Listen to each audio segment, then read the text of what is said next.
Alrighty, in this video we're learning about arithmetic sequences. Now these are sequences where every term differs by a constant amount, so it means you're always adding on or taking off the same amount to get to the next term. You can see in this term here they're adding on 3 each time to get to it. You go plus 3, plus 3, plus 3, plus 3.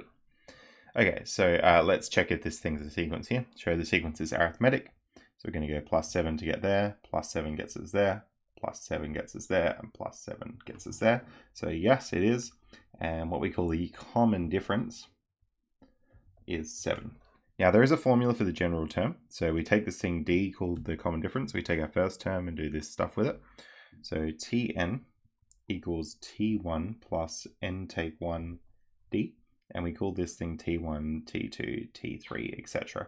I personally like to start from 0, but I know the textbook starts from 1, so makes it a little bit trickier, but I'll do it the way the textbook does it.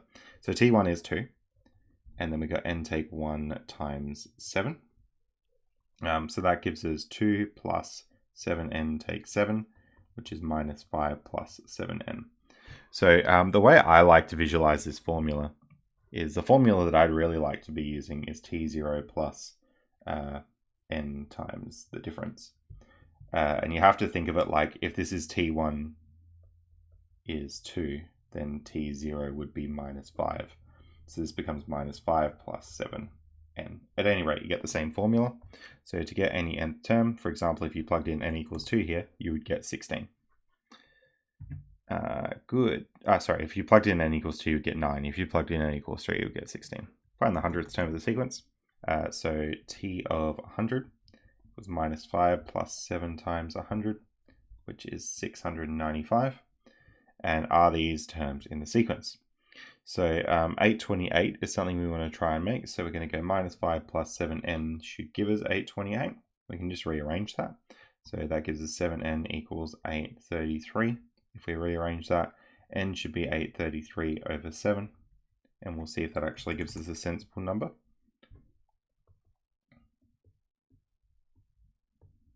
$119. So yes, that is. Now if we go minus 5 plus 7n is supposed to be 2341. Let's check if that works. So 7n is 2346. So n is supposed to be 2346 divided by 7. We'll see if that works.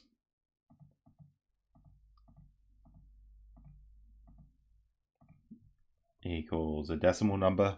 So no, that one is not. Now, we've got another question here. This is sort of a new one. Find k given that these are consecutive terms of an arithmetic sequence.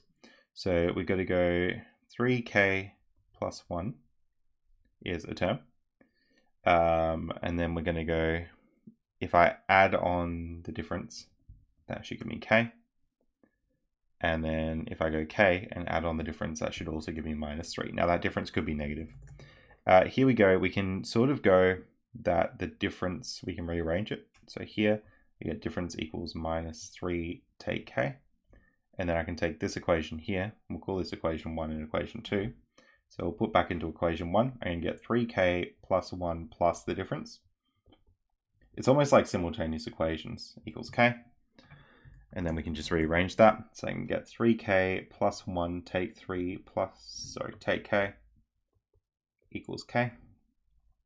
Which gives me 2k take 2 equals k, which gives me k take 2 equals 0, so k equals 2. And if we step that out, it should actually work. So this sequence will look like 3 times 2 plus 1, so that would give me 7, and then 2, and then minus 3. And you can see that each time with the difference, you're taking away 5 to get there, so that actually does work. Find the general term Tn for an arithmetic sequence, so this is sort of a different one. T3 equals 8 and T8 equals 17. Basically T3 equals 8 and T8 equals 17. So you would have had to add the difference quite a few times to get there. So that would get you to T4, 5, 6, 7, 8. So I think you have to add 5 times to get there. So add once to get to 4, then 5, then 6, and 7, then 8. So 8 plus, that should be minus 17. 8 plus 5 times the difference equals minus 17. Therefore, 5 difference equals minus, so 8 minus 25. Therefore, difference equals minus 5. Again, we can see that difference is negative there.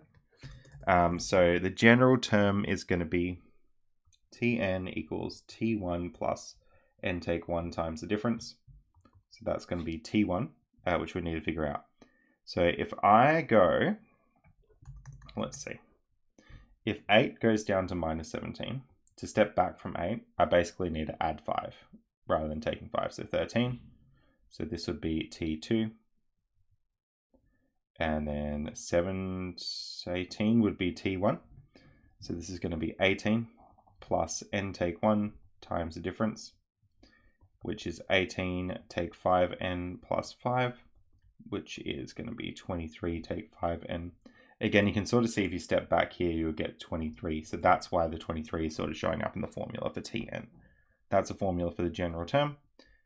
Next thing we're sort of doing here is we're inserting 4 numbers between 3 and 12 so that all 6 numbers are in an arithmetic sequence. So 3, question mark, question mark, question mark, question mark, 12 is our sequence. And then we need to be adding on D every time we do this.